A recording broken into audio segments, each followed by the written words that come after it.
That right there, that's the best part. I like that on phones, I like it on remotes, I like it on everything, but on fresh new cars, yeah, we got to take that off. Oh yeah. That is the sign of a new car. Oh, wait a second. There's another one right here. I don't know. That one's pretty tempting. Oh yeah. Oh yeah, we're going to unwrap a brand new car. That is epic.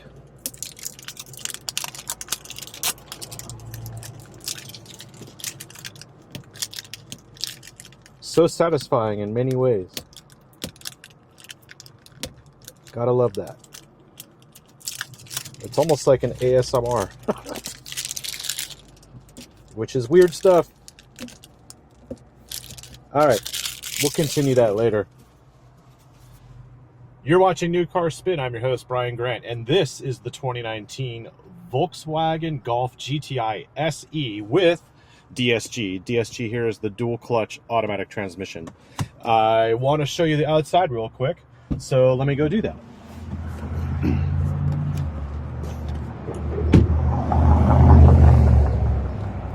It's a four-door. It has a hatchback. It has a pretty cool key because it's keyless. You just run in, run out. So as compared to some of the other GTIs I've driven, this is the middle of the road GTI. And it's a great color. The wheels are growing on me. Looks pretty good. You can see you've got the red trim that continues on into the headlights, which is a nice touch on all GTIs. And we're around 220 horsepower, 200 something pound-feet of torque, yada, yada, yada. That's not the best part. The best part is we have a sunroof. We could get the available Fender stereo if you wanted to spend the $800 something, which means you would also get the dynamic chassis control suspension. So you get electronic dampers that would change the control of the ride, which feels good. However, this is not what I would recommend you get. I don't recommend the GTI S because that's a little too cringy. If you look at my video on that one, I didn't like the cloth seats. The interior felt really stale and dated, and this is an upscale version of the GTI. We have leather seats, we have contrast red stitching. There's some detail in here that makes it really cool. But I still wouldn't get this car, even though you've got stainless steel pedals. Obviously, we have auto up and down on all windows, on all switches. What I want to tell you about is some of the stuff that makes no sense to me. We'll start with this screen. This is an 8-inch screen, but you'll notice there's no navigation. It does have Apple CarPlay and Android Auto, but for $800 something, you would also get the optional Fender stereo, and you would see a Fender logo here. Now that's all fine and dandy, but you still have, after spending $800, just a stereo. There's no navigation. Now Volkswagen navigation isn't the greatest, but there is another version of this car called the Autobahn trim, and that has more or less what a Golf R would have. It would have radar cruise, it would have lane keeping assist, it would have full-on navigation, and it would only be a couple grand more than this car. So I don't recommend the S. I highly recommend the Autobahn. What does the SE come in at? Well, I happen to have the sticker right here. This car in particular is $33,790. No charge for the paint or the leather, and the rest of it is optional. Actually, there are no other options on here except for the fender. So fuel economy is pretty good, 31 highway. And I don't know what I've been observing because I haven't really been paying attention. What I do with this car is I drive it hard.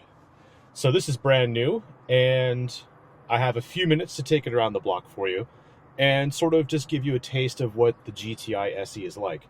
The S that I had was a manual. This is like the 7th GTI I'm driving for you guys on my New Car Spin channel. I don't know why Volkswagen keeps giving me these cars. I do know that it's nice and fair, and you got to allow me to drive and see what these things are like. But for 2019, I don't know what the difference is. I really couldn't tell you the difference between an 18 and a 19, but we're just going to go ahead and drive this. What I will say is the S felt pretty slow. The S with the manual transmission just didn't launch right. It didn't scoot much. It was just kind of blah. And that's unfortunate. And the SE, this one, feels like it has more gusto, and this DSG feels like it's nailed everything down with the way it accelerates and gets off the line. There is a little bit of a weird lag in these GTIs these days, and that's like the turbo lag, and I've been noticing that a lot in traffic. And I'm not going to demonstrate that while holding a camera, but just know that if you're going to change lanes from a stop and onto a lane that is kind of moving, you have to prepare yourself for about a half-second delay just to get darting out in front of traffic. And I think that's mainly because the DSG is being a little bit more cautious and trying not to have wheel spin.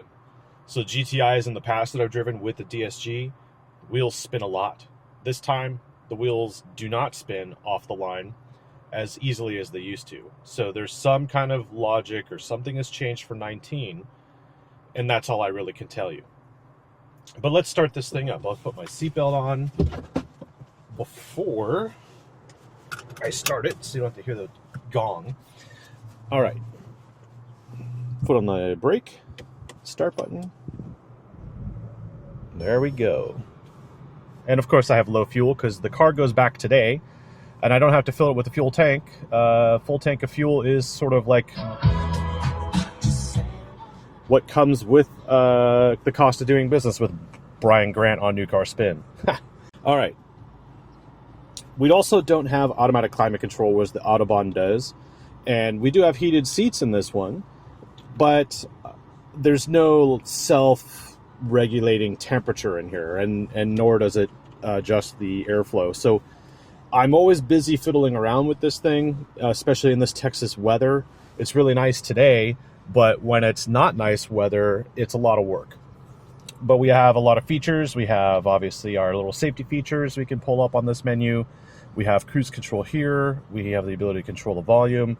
And here we have the menu system for the center. So we'll just go through here real quick. You can see my average economy is 24.2. We got oil temp, speed. We have a lot of gauges, a lot of settings, a lot of things to look through here. Safety assist systems, compass, audio settings, vehicle status, and a lap timer. Speaking of which, if I go to car, we have a performance monitor too. And yeah, we got a back seat. I have no junk in the trunk, so we're gonna go for a drive. Also, we're in mode here. Mode you can pull up. We are in sport mode. I complained about this in the Autobahn when I drove it in LA. This mode button's cool and all, but when you're really driving and engaged in canyon roads and stuff like that, you have to press this button, and sometimes I've actually gone for other buttons instead on accident. And I really wish that in the hardcore GTI, which this is supposed to be, that I had a bank of switches instead to change steering, suspension, and exhaust, stuff like that. Because it would only make sense to have those custom features on the fly rather than one button here, and then this button is like, oh, you got to go to custom. But in order to adjust custom, you must be completely stopped. So I'd rather have buttons across on a bank and then just on off or up down for high low, whatever you want to call it. And maybe next time Volkswagen redoes their Golf GTI, they'll do something smarter than one single button down here. Anyway, that's my real complaint about all GTIs and even the Golf R. It's just not hardcore enough, especially when you compare this to something like, oh, I don't know, the Honda Civic Type R or the Honda Civic SI. But it's all competitive. And one thing you have a hard time competing with as far as the Volkswagen standpoint is things like the warranty. It's 6 years, 72,000 miles. You have just really a turnkey solution here if you are in your 20s and on a budget, or maybe you just have that new job. Congrats.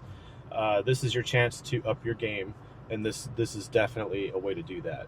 short of getting a Golf R or an Audi A3, what you have here is a more practical approach to getting something fun, yet very, very, very practical in the back. You can throw people in the back. You can throw some gear back there. I don't know about skiing and stuff because it's front wheel drive, but you could go on some pretty cool trips in this car. You could have fun commuting in this car. This car overall is very enjoyable. Now, I did like the Tiguan, and I would have a Tiguan over a regular Golf, but I'd rather have a Golf GTI over a regular Golf too. I wish they made a GTI Tiguan. That would be insane. So Volkswagen, if you're watching this, GTI Tiguan, please. All right, we're gonna go into drive. You'll notice here we have sport mode. So we have a sport mode of the transmission, and then we have a sport mode of the steering and the exhaust and all that. So I'm gonna turn off the audio. Actually, I'm gonna turn down the audio and keep the performance monitor on. And we're gonna go around the block. So let's do that. Make this right turn. My gimbal cannot keep up with the quartering.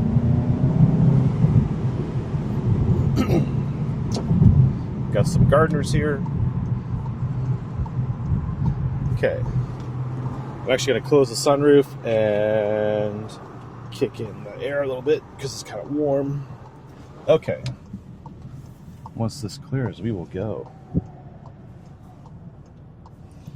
So when you kick it into sport mode in the transmission, the revs go a little higher.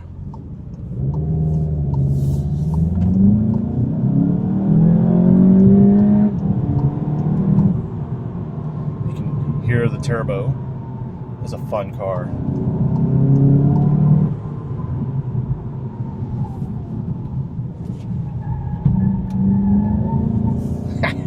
Love this. Gotta love Texas for these big under overpass U-turn things. All right, we're near the city building, and there's sometimes a lot of patrol around here, so I'm just gonna take it cool on this side of the freeway.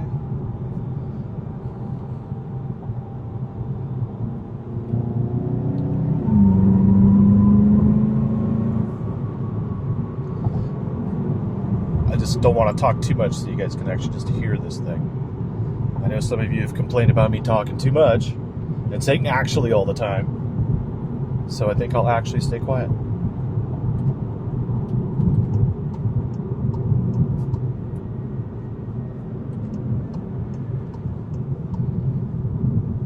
$50, $40, oh yeah.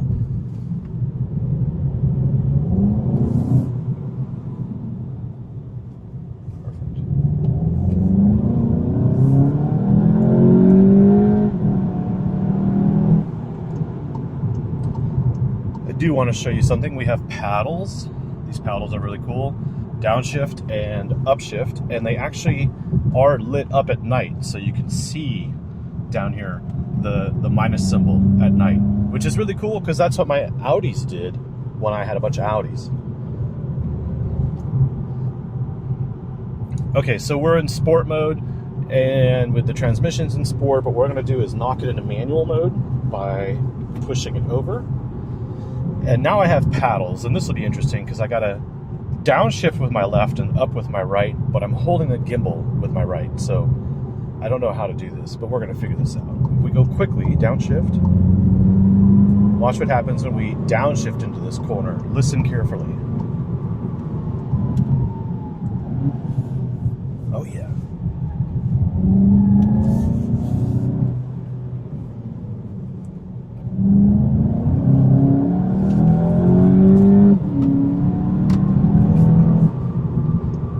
I solved the problem here. I put it back into automatic mode. Basically, we get some nice blipping when we hit the downshift button under hard braking. I like it. It's very smooth as well. And then, of course, when you want to get on the freeway, acceleration is pretty good. Ready?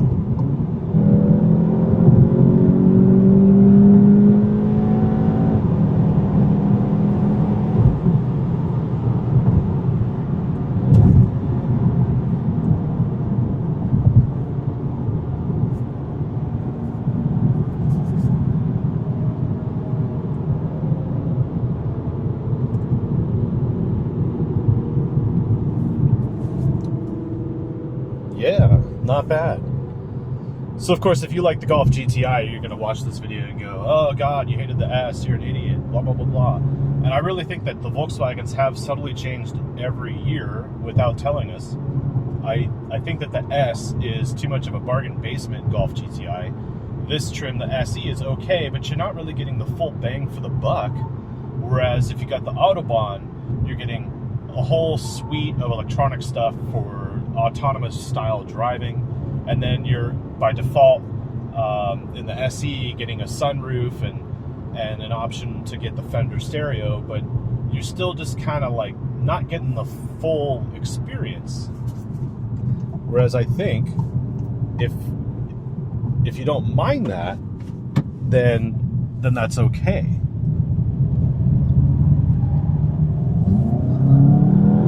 Woohoo! Yeah! All right. These are always fun roads here in Texas, and it's kind of a slow Monday, so I'm gonna take advantage of that. I don't know if that person was gonna change lanes or not.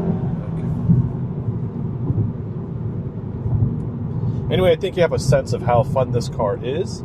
And what I'm trying to say here is, if you want the full tech-laden gizmo thing, just get the Autobahn. If you're on a budget, don't get the S. Spend a couple grand more and get the SE. If you really don't care about how much you're spending because it's below your mark anyway, let's just say, I don't want a Golf R, I'll save a couple grand and get this instead because I want to buy a house or something soon, then the SE is a good way to go too. However, there's always better, and that's the Autobahn. Hopefully I didn't confuse you. And hopefully I'll get more VWs to drive, just hopefully not just always the Golf, because I know the Golf is always the answer. The Tiguan's pretty good. You should check out my Tiguan review. Okay, so here we go. Auto stop start.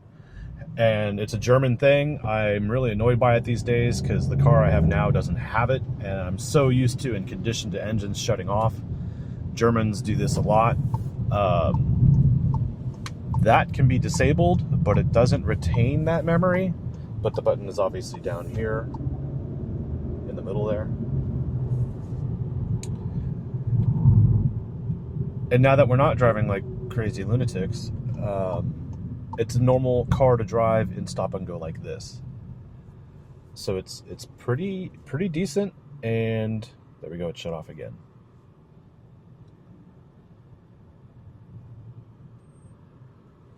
I'd just say, this interior's okay, just don't get the cloth seats. It's too cringy. Way too cringy. And I hope you're all having a very good Monday. I know I am. My next car coming up is going to be fantastically funny. I've never driven one before, and I never thought I ever would. Stay tuned for that. Anyway, please leave a comment, like, whatever. Be the first to comment, and the last to comment. How about that? I'd really appreciate it. And I'm almost near 10,000 subs, which is awesome, because my birthday is in a week and a half. And if I could reach 10,000 by then, that would be epic. Anyway, I want to thank you guys for watching, and like, subscribe, comment, whatever. You know what to do. And thanks for watching. Bye.